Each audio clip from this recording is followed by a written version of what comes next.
Hey everyone, welcome back to the channel. Today we're talking about a story that's definitely making waves and not in a good way. Adrian Colbert, a 31-year-old serial dishonesty offender, has just been sentenced to 3 years in prison for his marketplace scams. Now, I know what you're thinking. How could someone be so careless? Well, let's dive into this story and uncover how this man managed to pull off such a brazen scam and why it's so shocking. First off, let's talk about the method. Adrian Colbert used Facebook Marketplace to trick people into believing he had bought their car, but he never actually paid for them. That's right. People were convinced they'd made a sale and they were handed over their cars, only to find out later that no money had changed hands. The cars involved in these scams included some pretty high-end models like the Nissan Skyline, Toyota Aqua, Suzuki Swift, Honda CR-V, Toyota 86, Subaru Impreza, Holden Colorado, Volkswagen Golf, Volkswagen Polo, and Mazda CX-5. That's a whole lot of cars, and some of them were even purchased on the same day in November last year in Tauranga. That's pretty impressive for a scammer, right? But here's the kicker. He used multiple aliases to carry out these scams. He went by Age Edward, Lorenzo Matthews, Adrian Edwards, and Adrian James. That's a lot of names for one guy. It makes me wonder, was he trying to avoid detection, or was he just plain lazy with his identity management? Either way, it shows how he was trying to cover his tracks. The way he did this was pretty clever. He would negotiate with sellers, agree on a price, and then show them fake or altered bank statements as proof of payment. But here's the catch. The money was never actually transferred. That's a classic example of a scammer using fake documentation to make it look like everything's going smoothly. It's like a confidence trick where the victim is made to believe they're in a legitimate transaction only to find out later that they've been conned. I mean, how do you even begin to feel about that? It's not just about the money, it's about the trust that people put into these transactions. And here Colbert was exploiting that trust for his own gain, but this time with a phone. And it's not just limited to vehicles and phones. He also advertised a Dyson vacuum cleaner and a Samsung Galaxy Fold 6 for sale on Facebook Marketplace, but never actually sent them. That's just adding another layer to his deceit. It's like he's not just targeting one area, he's going for everything he can get his hands on.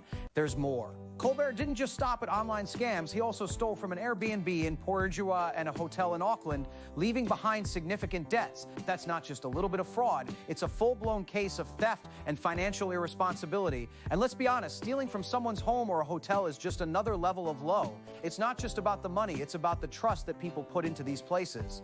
And here, Colbert was breaking that trust in the most literal sense. It's like he was just going from one place to another, leaving a trail of debt and broken trust in his wake. Let's talk about the legal side of this. Colbert pleaded guilty to multiple charges of obtaining by deception, and he was sentenced to 3 years in prison.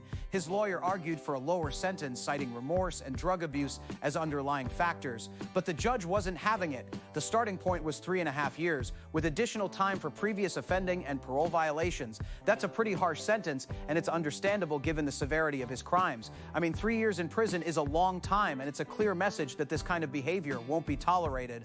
It's also a warning to others who might be thinking about pulling off similar scams. This is what happens when you go too far, right? Because even though he's in prison, the victims are still left with the financial burden of their losses. It's not just about the money, it's about the emotional and psychological impact on the victims. They've been scammed, they've been lied to, and they've been left with nothing. And now, because of the court's decision, they're not going to get any compensation. That's a real shame. It shows how the justice system can sometimes fall short when it comes to making things right for the victims. Let's talk about what the police had to say about this.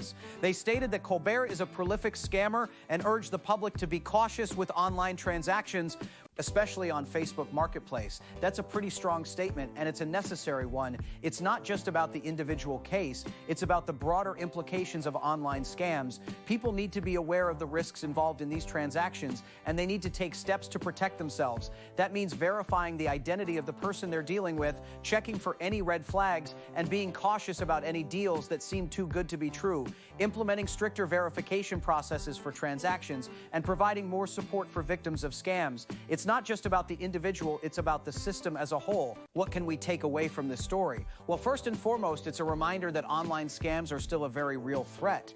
People need to be vigilant and cautious when dealing with strangers online, especially when it comes to high-value items like cars and phones. It's also a reminder that the justice system is trying to send a message that this kind of behavior won't be tolerated. But at the same time, it's a reminder that victims of scams are often left with no real recourse, which is a problem that needs to be addressed. Adrian Colbert's case is a cautionary tale about the dangers of online scams and the importance of being vigilant when dealing with strangers online. It's also a reminder that the justice system is trying to do its part to prevent these kinds of crimes from happening again. But it's up to all of us to be careful and to take steps to protect ourselves and others from falling victim to these scams. So if you're thinking about buying or selling something online, make sure you're doing your due diligence. Verify the identity of the person you're dealing with, check for any red flags, and don't be afraid to walk away from a deal that seems too good to be true, because in the end, it's always better to be safe than sorry. Thanks for watching, and don't forget to like and subscribe for more updates like this.